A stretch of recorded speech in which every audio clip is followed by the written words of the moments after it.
Hey Matt, so what's up? This is Thunder Rosa. I know your friend Waldo. He's such a jerk. Like he told me to mess with you, but that's okay, man.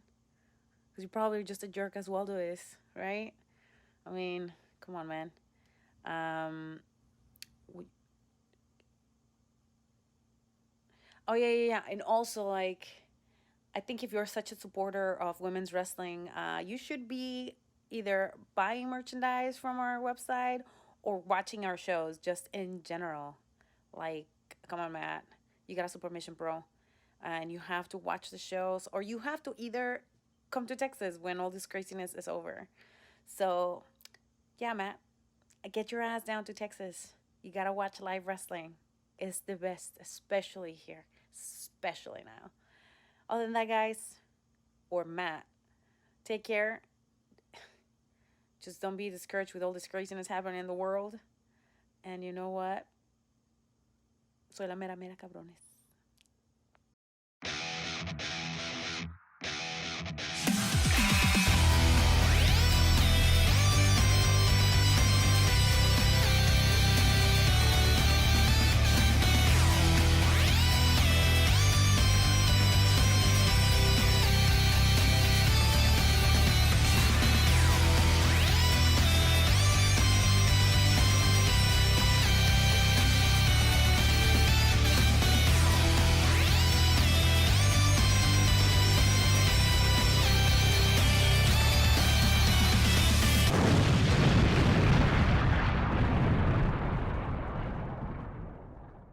Welcome back to another episode of the Face for Wrestling video podcast. I'm Waldo. I'm the Matt. And I'm Dr. the Wife. If we're recording this episode on Thursday, then we're ahead of what I originally planned, and it's not quite New Year's yet. If I'm running behind like normal, how's 2021 so far? I got news for you. You did not meet your goal. We tried.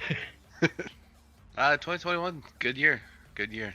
I got to see some great wrestling from 2019, so I can't complain. All of 14 hours so far? Yeah. Best way to start off the year. We're back at Shinkiba First Ring on January the 3rd, and it's the first time Stardom does a show in the same arena 2 days in a row in our timeline. It pays off as the attendance for this show is up from yesterday's 375 to 413 today. While we didn't have any singles matches yesterday, we do get one today for the Future of Stardom Championship, along with 2 6-lady tag matches, a regular match, an 8-lady tag match, and a battle royal involving 24 wrestlers, all of whom pulled double duty tonight. There were 26 wrestlers on the card tonight, though, so who are we missing? Comment below if you can figure it out who the two are exactly that didn't pull double duty tonight. Technically 27, but we'll get to that later. Indeed.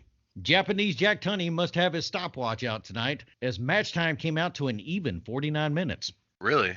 Which is hilarious because the entire show is just shy of 2 hours at 1:55. Wow. This includes all the interviews, pre- and post-match stuff. The match we didn't watch. Honestly, though, I was absolutely fine with the show's length. If we were able to time travel and go to these shows, it would have only been a couple hours each day. There would have been plenty of time before and after the show to spend the rest of our money on merch. Yeah, and steaks. Speaking of Stardom merch, Matt, did you know that Stardom is now selling to Texas? Are they? While those of us outside of Japan and Texas may be thinking this is their international store, you'd be correct. But Texas. Yeah. However, there are things on the regular Stardom store that is still Japan only that you still need to utilize services like White Rabbit for. Theirs is a go-between service as well, right? Yes, it's kind of like White Rabbit, but exclusive to shops over there, though. Right.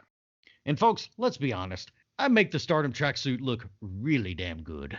And you know who else thinks it looks good? Mission Pro Wrestling, as they finally acknowledge the unofficial name of Lone Stardom Wrestling we gave them over on our Twitter at Face for Wrestling. They did give us that like. It counts. It's canon. You can check out Mission Pro Wrestling over at TitleMatchNetwork.com for 2 free weeks at $9.99 a month after, and Stardom over at Stardom-World.com for 920 yen a month. How many? 920. That's still not a lot of yen.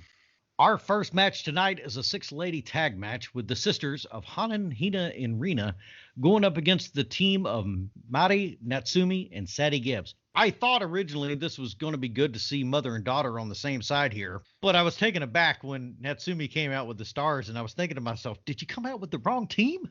Wow, you're spoiling it 5 minutes in advance. I was wondering what he was doing. I'm guessing the extra people they had in attendance for this show had seating in the area they used for interviews yesterday because we're in the back alley for our first set of interviews. Yeah. So yeah, we shoot to the back and we have Rina saying, "Today we're at Shinkiba and we face Mari, Sadie, and Natsumi. We'll use our teamwork to win. Let's go. Oh." We then shoot over to Mari, who says, So she says, hello everyone. It's your friend Mari Apache here once again to say that we will work with a new teammate and great wrestler along with Natsumi. Blah, blah, blah, blah, and we will win. I couldn't really hear what she was saying, not because of her, but because of all the noise in the background. crowd noise, yep. Yeah. The announcement, like I said, it just didn't let me hear what was going on, but I was just very confused because I had to look at Natsumi and she kept kind of rolling her eyes, I guess, and she didn't want to be there, and then all of a sudden she runs off.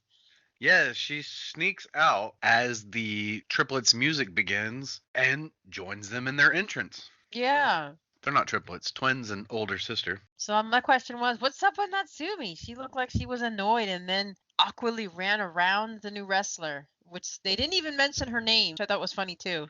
No, but Rena did call her Sadie this time, so someone did at least acknowledge that they knew who she was. Oh, okay. But do you know why Natsumi joined the sisters? No. Why the Matt? It's just further proof that Stars is evil and are turning mother and daughter against each other. What? Maniacal laugh. Maniacal laugh. We'll go The with proof is that. in the pudding. Marty apparently didn't want Sadie talking again because she said nothing. Nope. She just kind of looked at Mari as Natsumi snuck away, and they went, huh?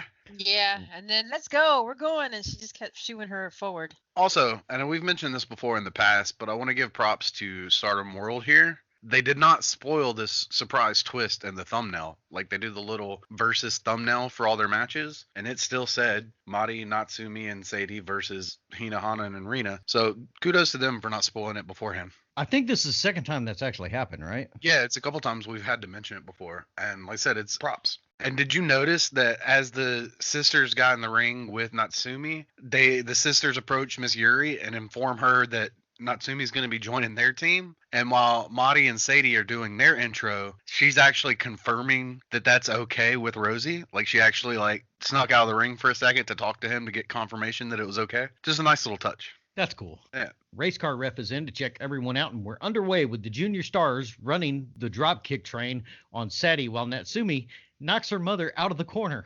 Double armbar, number 56 and 32 from the twins as Hanan puts up the figure yawn. Yeah, I think this is the first time we've seen the triple submission, right? How did they tap? You can't. All your limbs belong to us. Natsumi's in the corner trying to tie Mari up in the ropes, literally. Yeah, she got her in the El Nudo in the bottom rope. Yeah, that was weird. Things kind of clear up as Sadie powers over the twins by Irish whipping them into the corner. The sisters take turns running everywhere to try and pin Sadie while keeping Mari occupied. I did notice that the little one-on-one time there was in the ring, it focused on Natsumi and Sadie. Yeah. Natsumi puts Sadie in the El Nudo for a nice set of running stomps on her. Yep. There was a nice dropkick dodge from Sadie as Hanan was flying in. She just moved. Yeah, that's all you got to do. I chuckled at the logic here. Nice double team suplex from the twins to Sadie as they follow up with a double reverse Russian leg sweep. Mari finally comes in and she tries to hit Hanan with a flying butt tackle spin, but Hanan moves out of the way for a tag. She tags in Natsumi for her to get in a little on Mari. And it was nice to see Mari do what she could to make it look really good for her daughter in there. Yeah, I have that note. Not dissing Sadie. She doesn't know any of these girls yet, so she was a little bit. It was a little bit weird when she was in the ring, but Mari made Natsumi look amazing. Everything was smooth. Everything was great, and she made her daughter look phenomenal. But she did make her work for it, though. Yeah. They all set Sadie up for her running, jumping, spinning to the outside. It's impressive as always, but took a little bit to do. Yeah, and I had a note on that one just because it's topical. Because it's been coming up a lot lately about wrestlers and wrestling personalities hating on the dive spot where people just stand around waiting for the dive. I'm in that camp, but you don't see it a lot during this card, so I'm okay with it in this match. I think this was the most obvious one in reference to what you're talking about. In this one, I have to give Sadie a little bit of credit as well. It looks like she came up a little bit short on the actual dive itself, so she kind of turned it into a weird diving drop kick. So kudos to her for making it look a little different. Granted, she had to, but it looked a little bit different.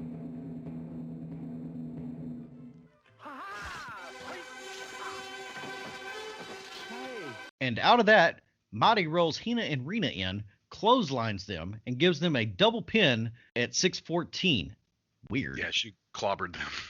I was happy for Madi to win this match. It meant that we got to avoid Sadie's music. Yeah. Me. Is that copyright? Can I sing that? Yeah. I have nothing super bad to say about this match. It was nothing special. Like I said, Sadie doesn't quite. You got me saying it Sadie instead of Sadie. She's British, not Spanish. Sadie doesn't quite mesh well yet, and there was a little bit, some of her stuff that was just a little bit off. Not super bad, and not like, don't ever come here again, but just a little bit, she needs a little bit more chemistry, I guess, with some of the talent. I can see what you're saying, because I was thinking the same thing. It seemed like one side or the other was trying to help one of the wrestlers. I mean, it could have been Sadie they were helping, but I don't know. I just kept thinking, it just seems like she was holding back a lot, and I was wondering maybe one day we'll get to see her with more technical wrestlers and let her go all out, you know? Yeah. And fortunately for her, she's not the worst one on this card, so. Yeah. I mean, I found her flips entertaining, though. They were interesting. A fast-paced opener that was a bit all over the place. There was something always going on, but not a lot to take notes over.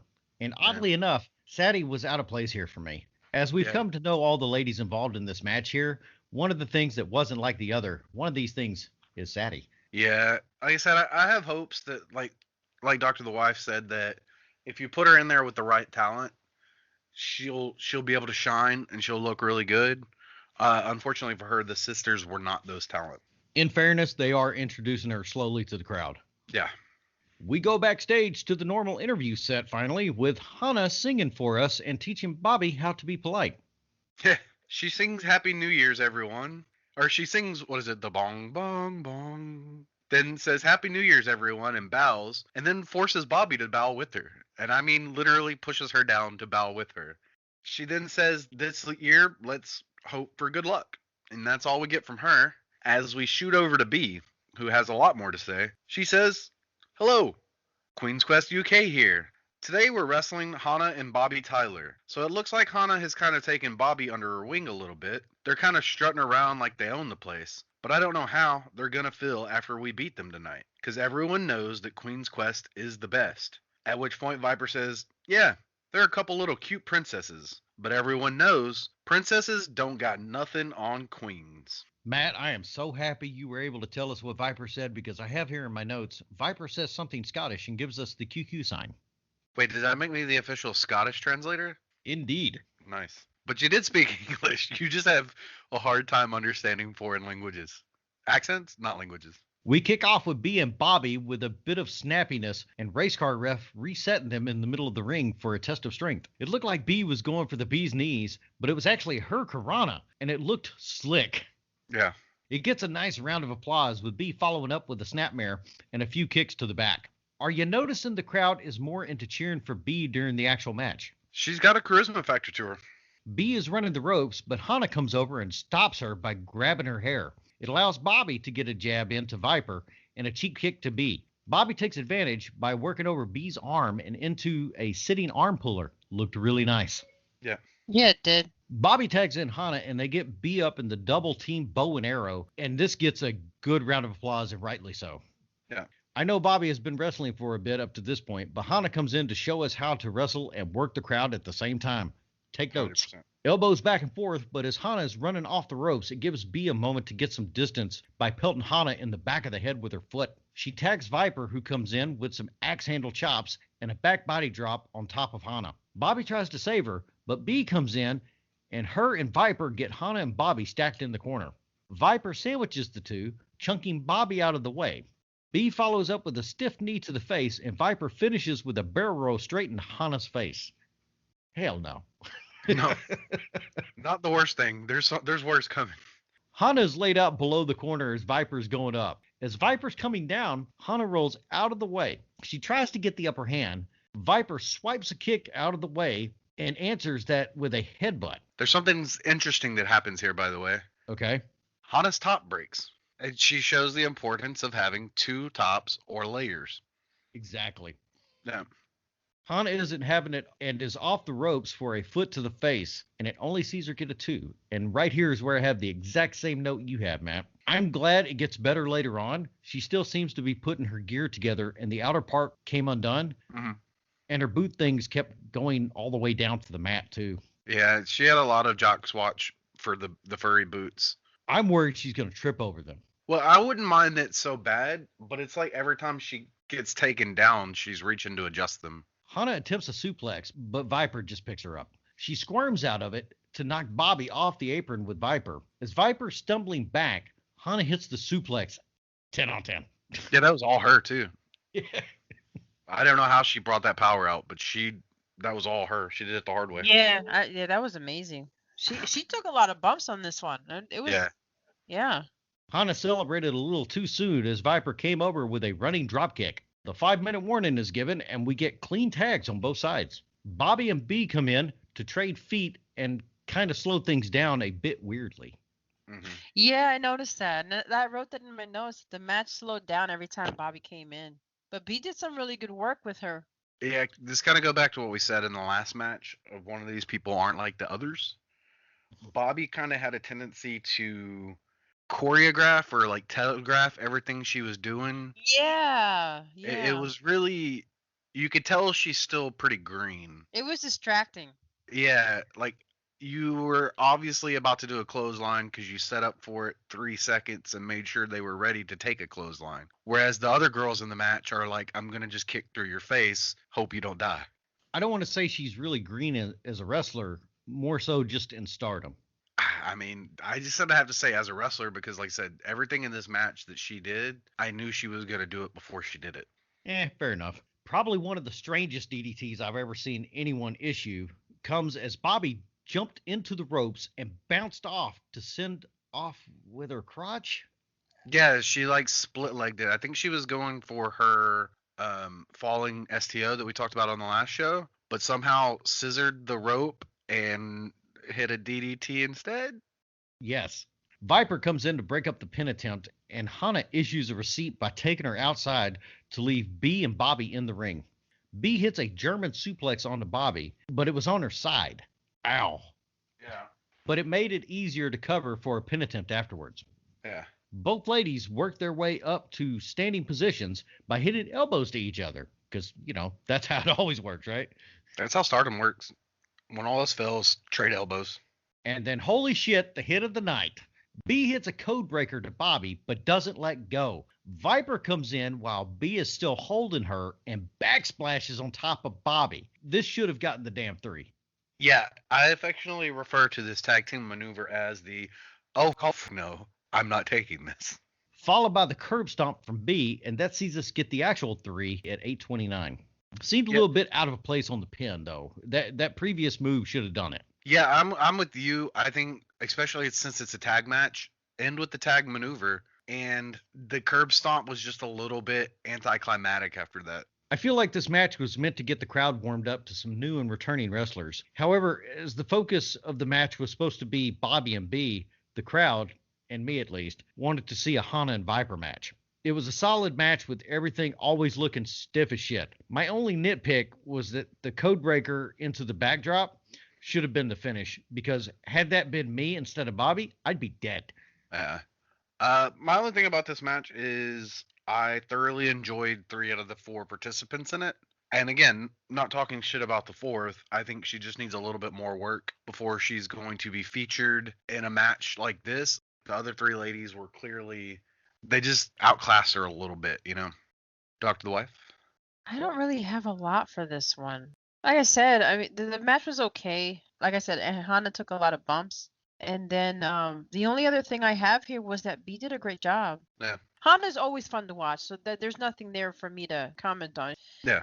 But because Bobby was kind of lackluster for me, I wound up watching B more, not so much to see if she'll beat her, but kind of to see how much of this will she fix. Do you know what I mean? I mean, I know you're not only even new to the timeline, but new to Stardom to an extent. And you can definitely tell the foreign talent that get it, and B is one of those ones that get it. She wrestles Yeah. that Stardom style, and she fits in completely.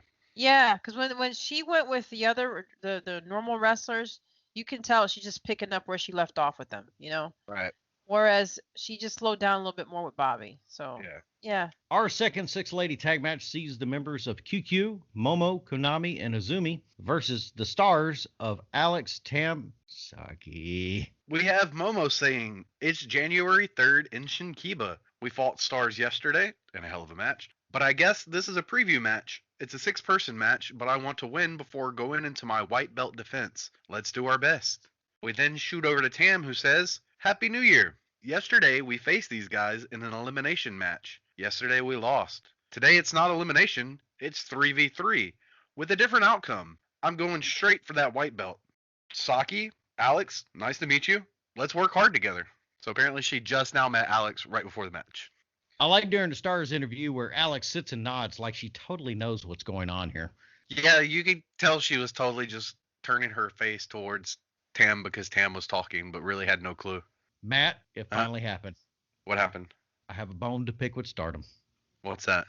Stop introducing Alex as being from America. She's from Texas. There's a clear difference here. Yeah. One of the things I wanted to mention this was when I was watching it and watching them come out actually to their theme songs.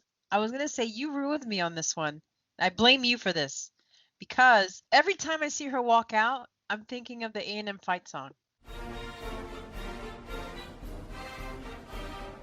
Every time. Where's the war hymn?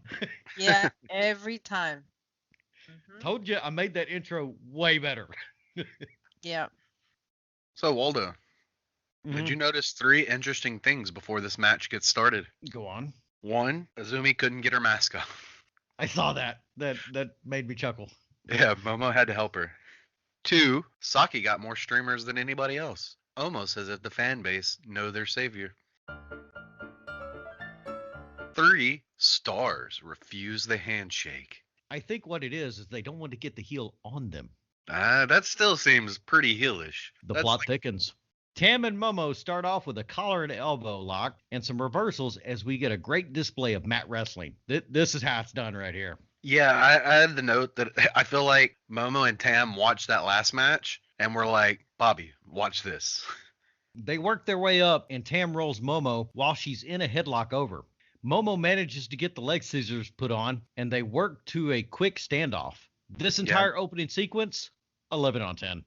Yeah, they're sinking everything in, even submission moves. Everything looks legit. Tam whips Momo into the opposite corner for a running corner tackle, but Momo moves.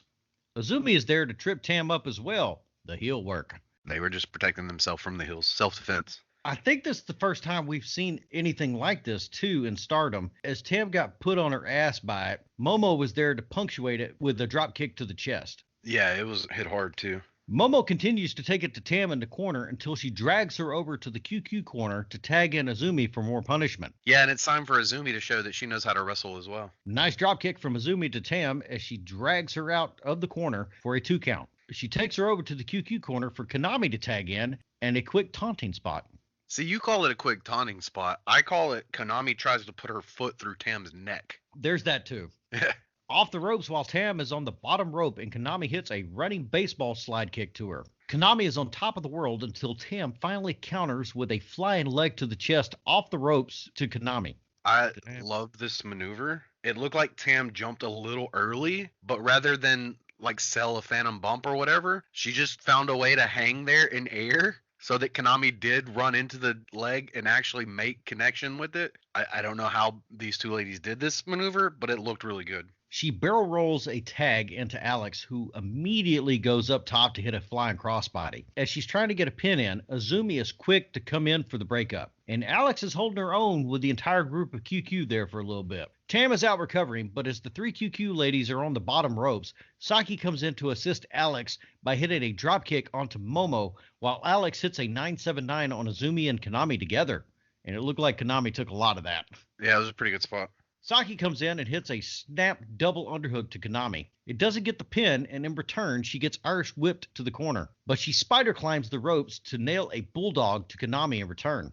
Vicious kicks from Konami to Saki, and Saki tries to gain footing by whipping her into the ropes, but Konami jumps and bounces off the second rope to lay Saki down for a follow-up dropkick to the head. I love watching Konami. I still cannot be a fan. I don't know what it is, but I can't go with Saki. Because she's a betrayer. She betrays all that is evil. Momo is running for a dropkick to Saki in the corner, and thank God Saki got out of the way because Momo laid into that corner ring pad pretty thick. Yeah, like I said, they're going to try to kick through your face. It's on you to not have that happen. On a side note, I think we're getting close to figuring out where they're at based on the ring setup here. So far, I think Shinkiba has always had the ring corner pads instead of the traditional turnbuckle pads. Agreed. Saki hits a spinning hurricanrana to Momo, and you could tell Momo was a bit lost due to how fast it went. As she was starting to get up, she must have thought she was in her own corner and looks for a tag and sees nothing but Alex's pink. Alex immediately raises her arms up to clap. Momo notices and quickly yanks her hand back. Well done here, Alex. I really like this spot, and you say well done, Alex. I'm giving well done to Momo to sell the fact that she was so out of it that she tried to tag somebody else. We've seen spots like this go awry in other promotions, and both ladies here covered this perfectly. Oh, yeah. Props to both of them. Like I said, it's just the little things. Those little things matter. Tam is in, and she's picking Momo up. They start beating each other with elbows, whip reversals, and Tam hits a lift and belly-to-back suplex to Momo with ease. We now know why the white belt defense is not going to be an Iron Woman match. Because if it was, it would mean that they both had to actually wear iron suits to protect themselves from each other. I am not editing that. Do it. Momo hits what looks like the best Peach Sunrise catch and delivery we've seen so far reviewing Stardom. Yes. But she doesn't go for a pin as she's trying to make a point with Tam. Tam catches Momo in a roll-up, and it only gets a 2. But as the breakout of it, you think they're taking a quick breather. Nope. They slide back to hit each other with extended stereo kicks to the head. Yeah. Both ladies are slow to try and make tags, but Momo makes it first, and Azumi is flying in, breaking the sound barrier. Whip reversal into a crossbody torque wrench. The modified octopus hold, also known as the Black Widow. Thank you. I was sitting here for a minute in my notes trying to figure out what... I knew we had a name for that. Yep. Tam tries to walk it over to the ropes, but Azumi rolls out of it and snap suplex Tam after dragging her back into the middle.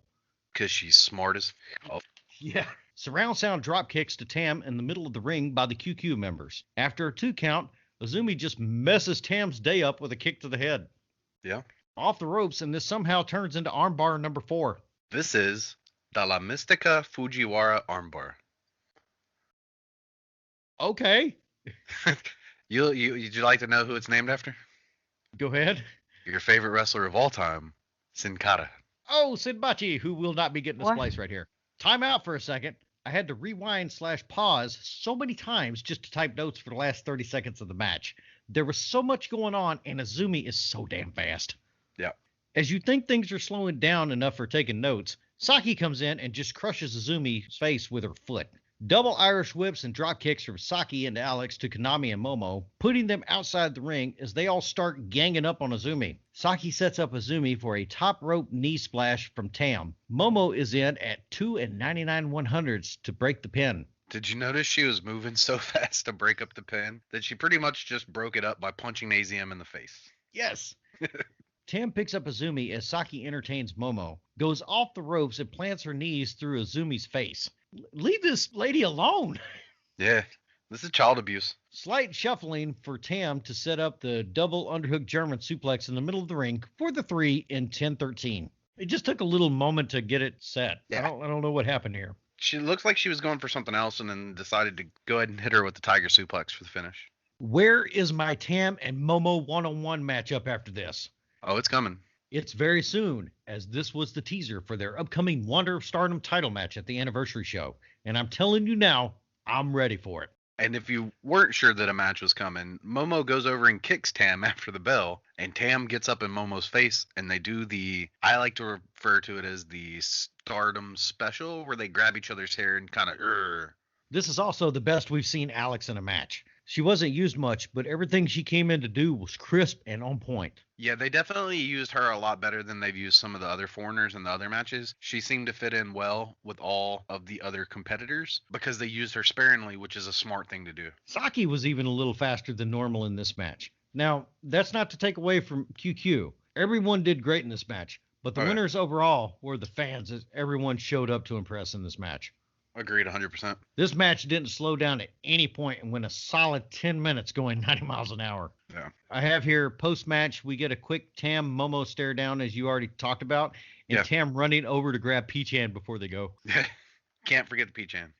It's Jan, Jungle, Natsuko, Kaori, and Monster versus Oedo Tai, Kagetsu, Hazuki, Natsu, and Jamie. Cut to the back with Jan first and Natsuko laughing at a joke told her right before this interview started. Yeah, we start off with the typical Jan intros, followed by Jungle saying the card changed a bit. Ruaka was added and Jan is together for the first time in 2019. This surprised me for a second because I was like, wait, what? And then I was like, oh, wait, it's January 3rd. It's not that far into the year. So we are together and have an opportunity to beat Oedo Tai. I will be facing Kagetsu for the red belt, so I really want to focus on her.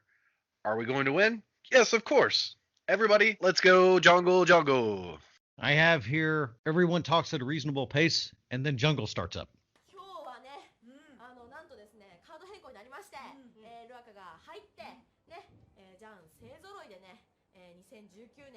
Yes. Oh my goodness, she don't slow down for nothing. Jungle references a slight card change. This was originally supposed to be a 6-lady tag match with Kagetsu, Hazuki, and Natsu versus Jungle, Natsuko, and Kaori. Care for some behind the scenes on this one? Go for it. Normally, I don't go digging or asking around for stuff like this, but the answer amused me and was worthy of a tip of the hat to Japanese Jack Tunney. This match was always slated to be an 8-lady tag match. Uh-huh. But Jamie hadn't turned on Hana yet and not a member of Oedo Tai. So they waited until the last minute to add her on the match until all of that unfolded and sold it as a 6-lady tag. So much so that I'm actually splicing in the original tag match poster for this one. Nice. I'm told that the foreign ladies working at Stardom usually have a deal worked out around 4 to 6 months prior to coming over due to local laws, visas and whatnot. So when Jamie and Bobby showed up, they had already had a deal worked out for their dates and such prior to even getting in the country. Mm-hmm. So I think it's a behind-the-scenes tip of the hat for you and me because stuff like this is not that far planned out in the States. Yeah. We haven't found old ref eating in the back yet. Trust me, we're still looking. But we did see his head pop up from behind the interview banner while Jamie was talking. Who can't spot that glorious salt and peppered hair? I wouldn't go that far. I think the only word Oedo Tai understood Jamie say was easy as they all repeated. Yeah. We shoot over with Kagetsu starting off saying it's day 2 at Shinkiba. Pause. Was there something big? Hazuki says, well, yeah, Jamie joined us. Oh, yeah, I'm going to leave this to our new member. Jamie, here you go. Hazuki, no objections. Kagetsu, is it okay with you? Natsu, it's all good. Jamie, today we're in Shinkiba. This is the first match with my new faction, Oedo Tai, and I hope we work together well. I have good feeling about it, so thank you very much for inviting me to join you. And I know we're going to pick up the win easy. And as you said, everybody says, easy. JB then says, then we drink after, and everyone cheers. Kagetsu says, very well. As for the match, here you go. This interview led me to want to confess a slight fear I have about traveling overseas a lot. What's that? I'm worried that when I'm drinking while out and about, I'll start repeating words like they did to seem like I'm in agreement. However, I think I've done this with ridiculous words that translate to things like table or jacket. I've done this in countries. Sitting at a bar, oh, trash can, trash can, trash can. I've been the guy. So before the match starts off, we get a couple of, I think, interesting things. Jamie does not join in on the Oedo Tai dance, nor with the entrance, but she does come out with a sign. I thought this was a nice touch because, like you said, even though it's been planned for a while, she literally just turned the day before. So to have her come out and do the dance the very next day would have seemed a little bit planned. We then get a little bit of towel warfare as Jan shows off their spiffy new towels, tossing one of the Odiotai towels into the ring, allowing Natsu to wear it as a bandana. Oh, hold on a second. Did Stardom beat me to the punch again 2 shows in a row on splicing in metal songs? Oh, what'd I miss? Jamie's song. Oh, yeah.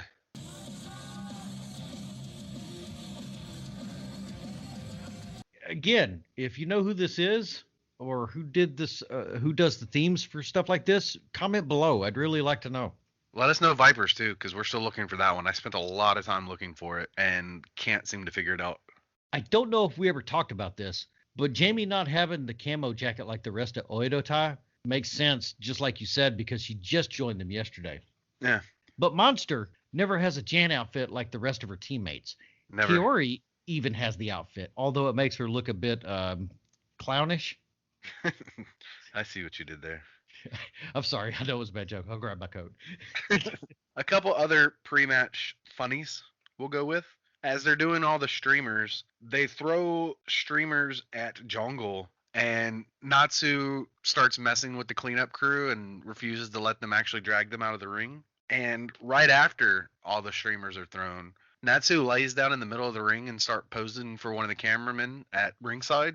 And as she's doing so, Kaori runs over real quick and jumps in front of her, messing up the picture for a good reaction from the crowd.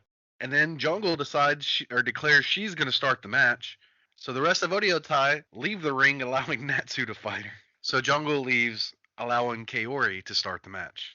I feel like we're going to be talking about the pre-match more than we are the actual match on this one. Oh, yeah, I have a whole page of notes on this. You ready? Hold on. Jan started in the middle sporting the towels, like you said. Uh-huh. And I have to say, it's interesting that a wrestling promotion puts such an emphasis on towel branding. Mm-hmm. I say that, and I'm sitting over here with my Oedo towel. I'm going to say, don't you have one of those?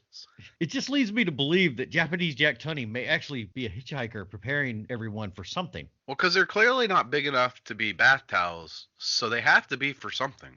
Poor Miss Yuri is trying to announce everyone as Natsu is already working the crowd. Yeah. This pre-match right here, this is the greatest. Kaori looks on in amazement as she's beat to the punch for working the crowd on this one. But it turns into Kaori getting booed.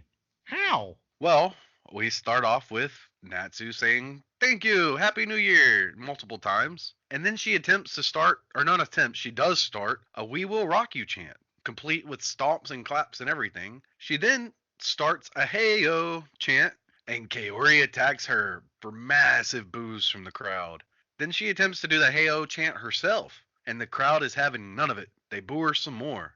They then go back and forth with Natsu doing "Hey-yo" and getting cheers, as well as a "Hey-yo" and multiple inflections and different stuffs, as Kaori tries and gets booed every time. Natsu hits one last little crowd work. The crowd cheers, Kaori cheers, and they do the whitest of white boy handshakes and tag out.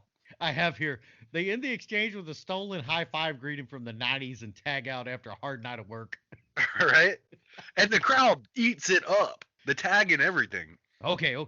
With all that out of the way, Azuki and Natsuko are in the ring to start the wrestling portion of this match. And they're ready to wrestle. Out of a headlock and being pushed into the ropes, Hazuki tries to knock down Natsuko, but it isn't happening. Natsuko shows her how to get it done, though. As Natsuko was ready to take it to Hazuki, Nao was standing by outside the ring to trip her up. M. Night Shyamalan would be proud here. Miss Yuri announces to be mindful of the wrestlers outside the ring, but Nao just roughs Natsuko up a little bit and tosses her back in the ring to catch a boot from Hazuki. What the Did you notice what Azuki was doing as Nao was beating Natsuko on the outside? She just sat in the corner and had a little bit of a water break. Nice boot cadence from Hazuki, followed by a scoop slam to see her tagging Kagitsu, and she slowly, stiffly lays in some kicks of her own. Yeah. Natsuko starts to come back a little bit, but Kagitsu and Hazuki are all over it. Yeah, they show right here why they're my favorite tag team. Hazuki and Natsuko in a headlock with her laying on the second rope for Kagitsu to fly from the turnbuckle on top of her. Natsu is in.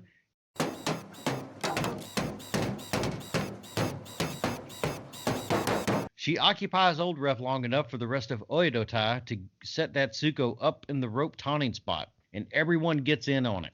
Another one of my favorite moments in the match. Did you notice that Old Ref waited until they all got in position? He allowed that, but then did the fastest count ever. He's like, I gave you all enough time to get here.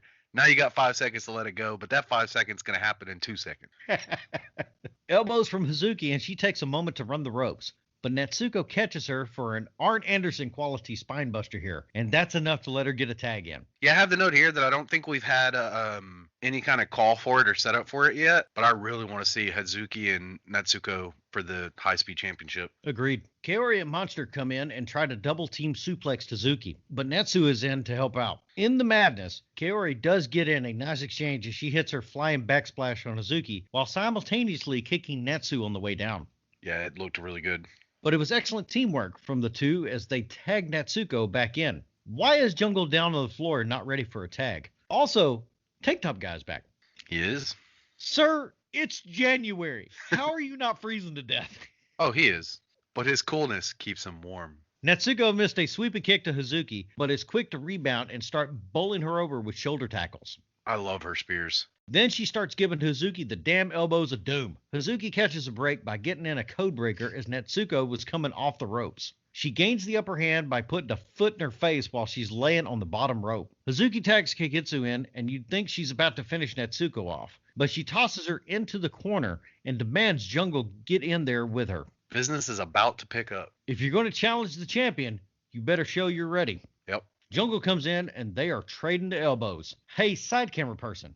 Clean the lens, please. My God, Keigetsu is coming off the ropes, and Jungle lays her ass out with an elbow straight to the head. Yeah. I felt that all the way over here. Same. 2 years later, in Monrovia. Same. That looked amazing.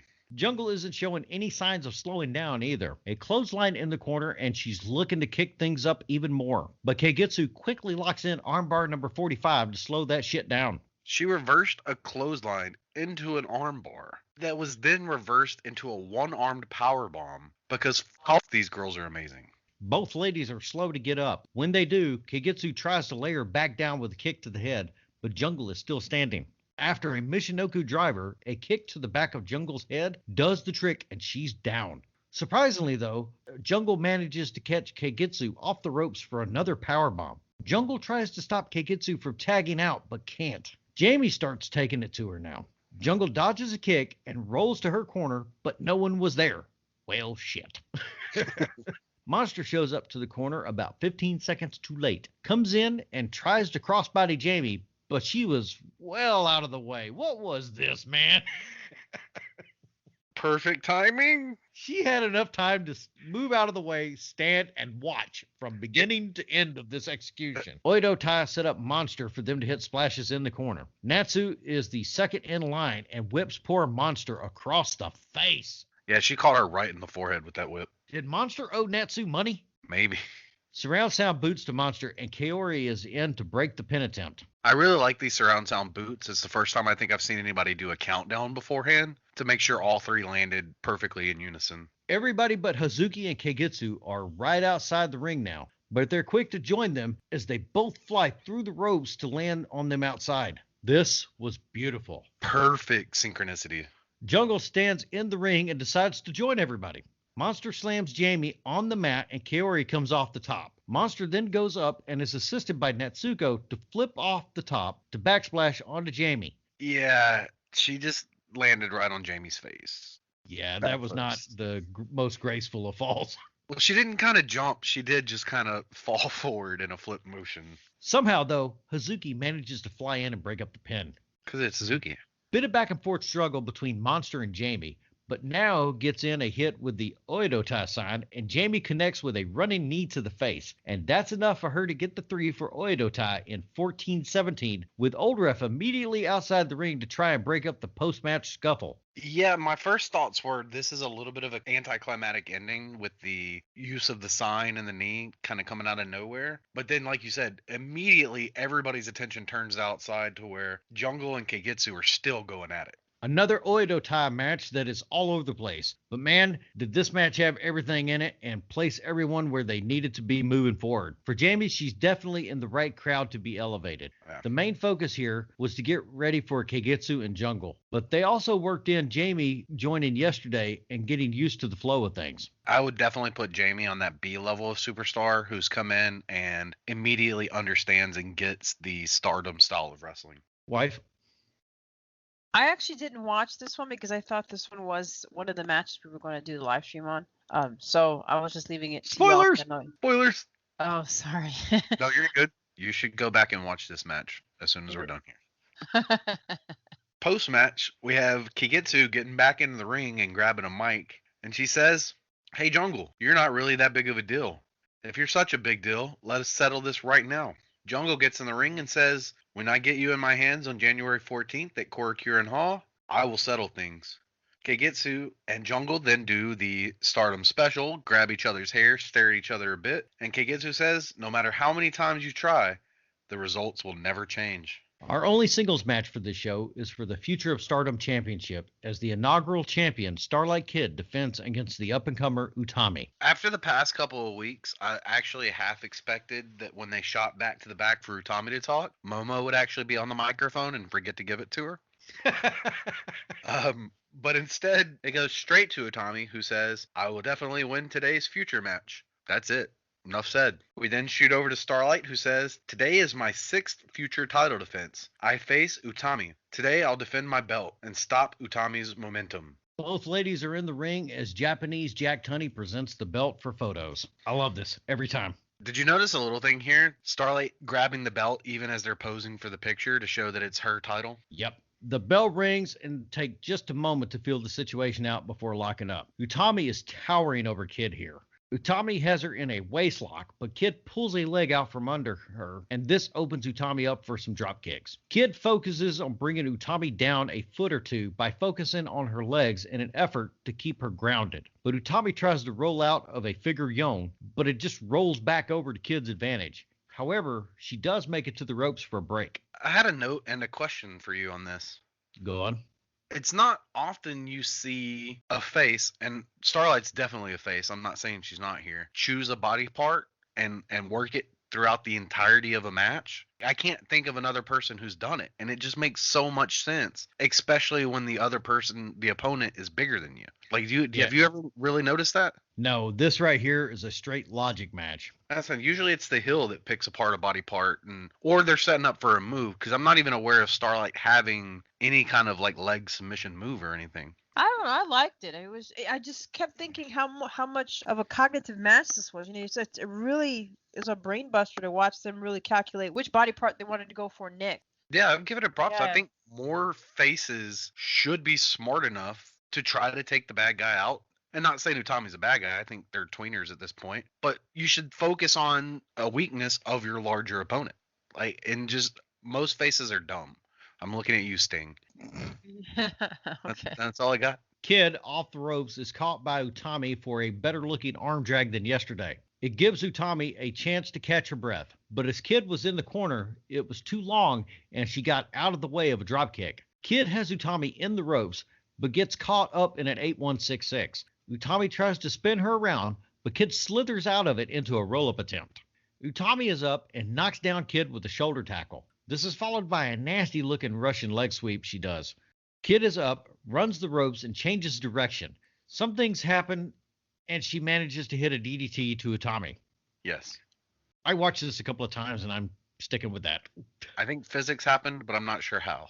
A successful 8166 is highlighted with Kid's awesome standing moonsault in the middle of the ring. Utami has Kid in the corner and looks to be going after her, but you can see Kid clearly scouting this one out as she meets Utami halfway and nearly takes her leg off with the drop kick. If Utami is to walk away with this championship tonight, she's going to have to earn it. I don't think she's going to walk away. Kid's amazing corner climbing DDT thing is always great to see. That's what I'm calling it. I'm leaving it at that. Corner climbing DDT thing. Elbow exchange in the middle as the two are visibly gassed. And then Kid just slaps the shit out of her. Yeah, didn't see that one coming. And neither did Utami. Frog splash from Kid sees her follow it up with the spinning frog splash, but Utami kicks out at 2. Kid tries to go up again, but Utami drags her out of the corner. She manages to get Kid in a choke, but she got her foot firmly on the middle rope for a break. Hurricanrana from Kid for a roll-up, but it doesn't work. Kid goes for it again after coming off the ropes, but this one was clunky. It was more of a roll up than a Hurricane Rana because you could tell they didn't quite do what they wanted to do. But nobody was hurt. It didn't look dangerous, and they made it work. As Kid is trying to do the back-sitting thing, Utami slides her off and issues a clothesline of the night. Yeah, And I honestly thought it should have gotten a bigger reaction as well. yeah. Utami is up top and hits a nice drop kick to Kid in the middle of the ring. She stands over Kid and gut wrenches her from the mat to try something, but Kid wiggles out off the ropes and Utami catches her in a Samoan drop. Utami applies a sleeper in the middle of the ring, and as Kid is trying to get to the ropes, Utami ragdolls her back into the middle. Yeah. She lets the sleeper go and picks her up into the torture rack, and Kid submits at 9:47 for Utami to become the second Future of Stardom champion. And that torture rack looked amazing. It really did. Japanese Jack Tunney is in the ring to present the trophy and the belt to Utami, and we get some streamers. Yeah. What an excellent match. Kid went in knowing that Utami was taller and bigger and worked her best to try and even the odds. But at the end of it, Utami was just too overpowering for her. This is how any David and Goliath match should go, regardless of the outcome. On paper, Utami would look to be the dead giveaway winner of this.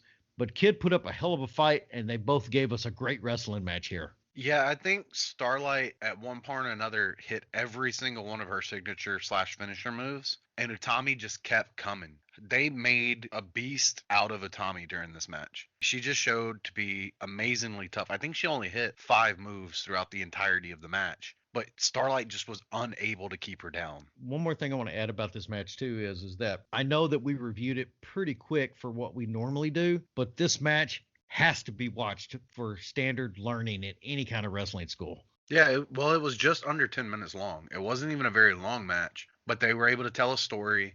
They were able to do everything they needed to do.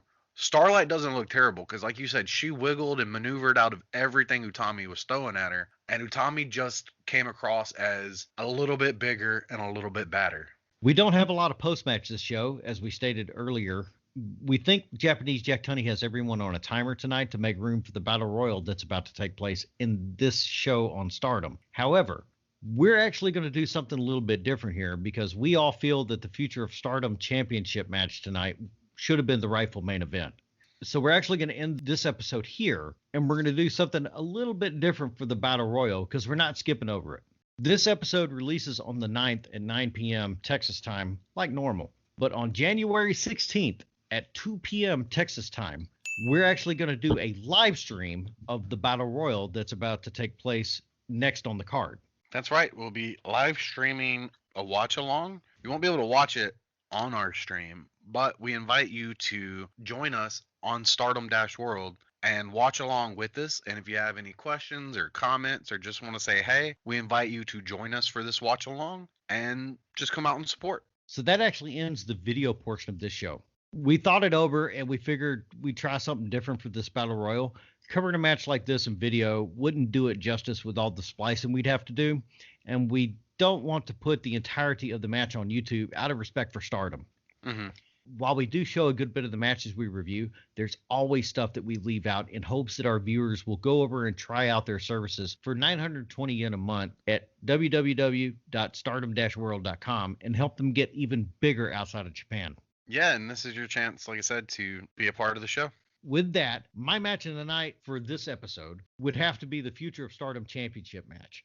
Both ladies went in knowing the stakes and put on a hell of a match. It's also good to see a singles match focused on like this one was. Barring the Battle Royal, this was really the main event of the show in a back-to-back series at Shinkiba. If I had been there for both days, I'd have definitely felt like I got my money's worth. Utami, even before knowing what we know now, was positioned to be the next up-and-comer. And based on everything we've seen prior to this match places her in line for big things in the future. Yeah, I gotta not necessarily disagree with you, but disagree with you. As my match of the night is Stars versus QQ. As you said when we were watching it, it never slowed down. Everybody in the match just brought their A game. Everybody was utilized properly. It was just so fun to watch. Not to take away from the Future of Stardom's match, but it was just more of my style of match. How about you, Dr. The Wife? I'm gonna have to agree with him. I like the Future of Stardom match because it was more of a chess game. Watching that match with them figuring out how they were going to address the next move or which body part they were going to work with. So I like that one. That's my match of the night. Awesome. And your heel of the night?